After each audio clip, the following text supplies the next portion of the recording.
So i30 sorted, given the wheels a little lick of silver wheel paint. The outside of the car has also been machine polished. Not that you can tell with this light mist in the rain, but I've got no option other to photograph it now.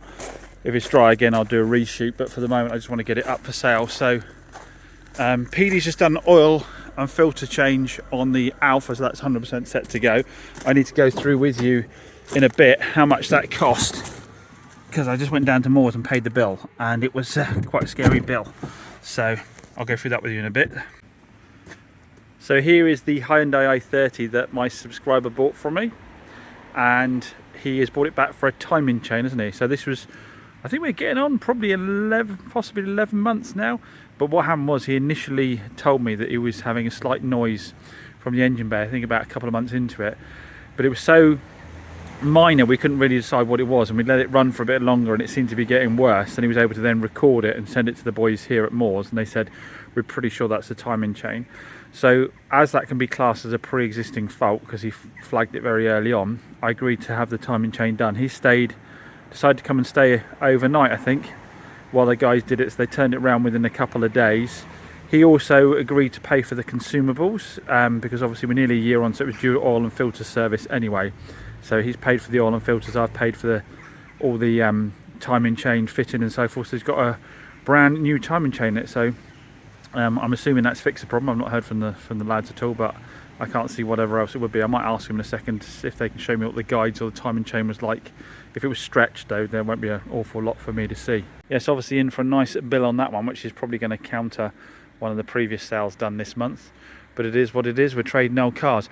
Guys are giving me a bit of bad news on the little blue Mazda that I dropped down to have done. Well, they say a bit of bad news. They're a bit more dramatic about things than I am. It needs welding in a couple of places. I thought it'd be alright because it's got a brand new beam on the back of it, but apparently needs welding on some of the sills. It is a 57 plate after all.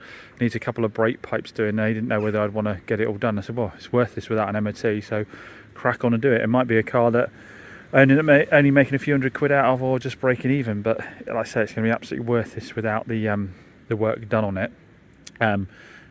I'll keep Petey for the simpler stuff. We'll let them crack on with the welding on that. Here is my Captiva, which I've just had 2 front tyres put on. There's a lady says she wants to come and see that on Saturday. I took your guys' advice, and you all said, well, those of you that wanted to comment about it said that you thought I was being very light on the price on that at 3,995 for a 62. In fact, someone said that the neighbour just bought one same sort of age and miles, and it was near a 5 grand. So I put it up at 4,495, and I have had a message from a lady who says she's coming on Saturday to have a look at it. So we're rattling through this stock now. The Fiat 500 is completely ready, the Alfa is completely ready, Captiva is completely ready, Igo is completely ready, i30 is completely ready, Mariva is completely ready, 208 is completely ready, 2008 is completely ready. Someone's supposed to be coming on Monday to have a look at that. That's just sold and that's going out the door. That's completely ready. Had a bit of an issue with the C4 Picasso. We had a friend do the gearbox, didn't we? And unfortunately, I think he might have made a mistake in fitting because it's leaking gearbox oil and it's contaminated the clutch, so it's going to have to go back and be redone. Pete is revving the nuts off. Something I'll show you in a minute when he's revving the nuts off. This one's going to go and have a bit of paint done, and that'll be good to go. We picked up the Focus got the other day, needs to have a bit of paint on it, so these two need prepping. That's really the only two prepping, plus this Polo I got the other day. I don't think I've shown you this. So we got this Polo, the customer's dropping it down to Malcolm to have a bit of paint done. They said they were considering selling it. And Malcolm said, well, rather than have the paint done, do you want my mate to throw you a bid on it? And then he'll get the paint done by me anyway.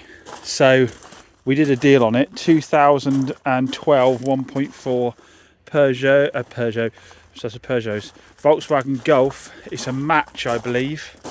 Is it open? Yeah, it's open. It's in nice condition. It's got an aftermarket stereo in it. The mileage is 45,000 miles. So this one is got to go down and get an MOT, and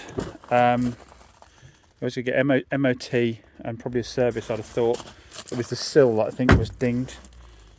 Malcolm pulled all the metal out and redid that quite nicely. It was just a ding along the sill. Yeah, and white, non-offensive white. It's a Golf. They always sell pretty well for me.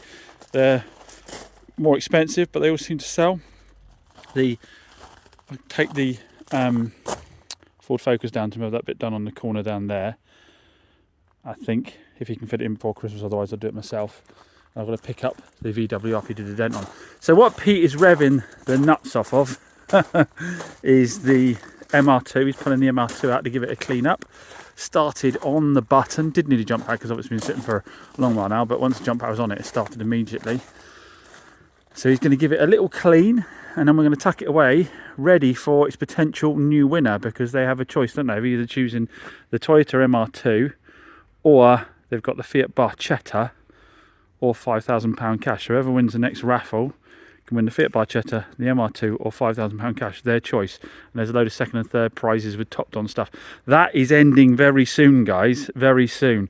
I'm going to put some bundle deals together on tickets. I'll put them on screen now, so you can get yourself a few free tickets thrown in as well.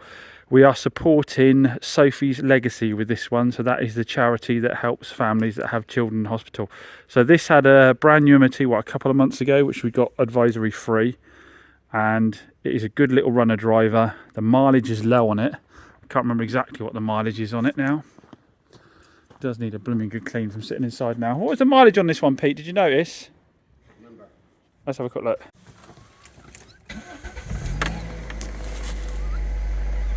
54,000 miles. You can't quite see. Only 54,000 miles.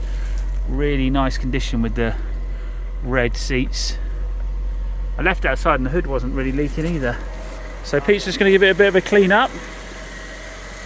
And then, like I say, all ready for its winner, because we haven't got too long left on the raffle now.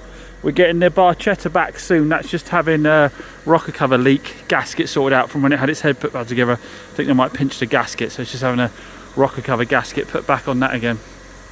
That's it. Pete's cleaned up the little MR2 and we've tucked it inside overnight, dry out a bit, and I'll give it some treatments tomorrow, like some waterless wax, some tyre shine, bits and bobs like that. So bill for the Alfa Romeo prep. They had to replace a drive shaft. That was what was giving me that sort of take up noise when I was on and off the accelerator pedal.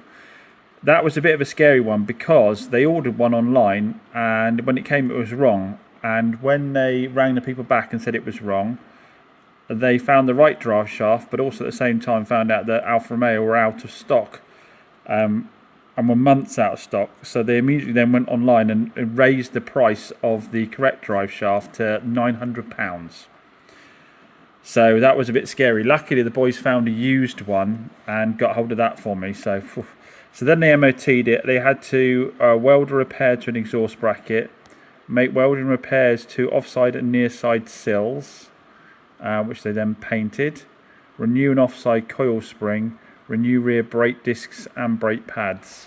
So we had drive shaft at £95, carriage £11, bolt kit £11, hub nut £4, brake discs £51, brake pads £32, coil spring £46, and paint £21.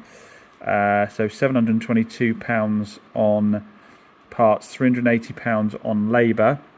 So it was £652 plus the VAT plus the MOT, £822.40. £822.40 on a £3.5 grand car. Ouch. And this is why it's so hard to sell cars of this kind of age, putting new MOTs on them. And you can see why people just sort of sell them off for whatever MOT they've got left on them, really, because that's a lot of money. You know, obviously if that's a car that is a 12 grand car, 10 grand car, and you started off with maybe 2.5 grand margin in it, 3 grand margin in it, you can afford to do that. But normally cars that kind of thing, someone might give you 1,800, 1,500 margin in it, and then you get bills like that, and it's just untenable to do them. So there's still a bit of profit to be made out of it, don't get me wrong, it's still a nice car.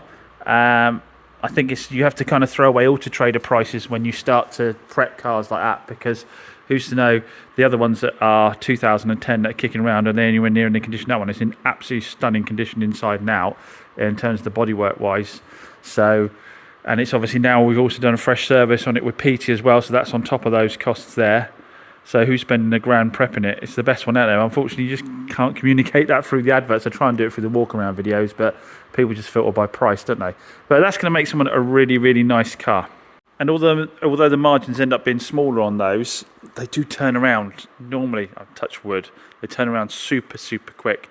So it's all well and good going buying a car with 30, 40,000 miles on it on 2018, 19, like some of the other cars I got, where we had to do really next to nothing to it. And we might make £1,200, £1,500 out of it when we sell it. It will take quite a while to sell. In the meantime, you could turn over quite a number of cars like that. Alfa at like 3.5k.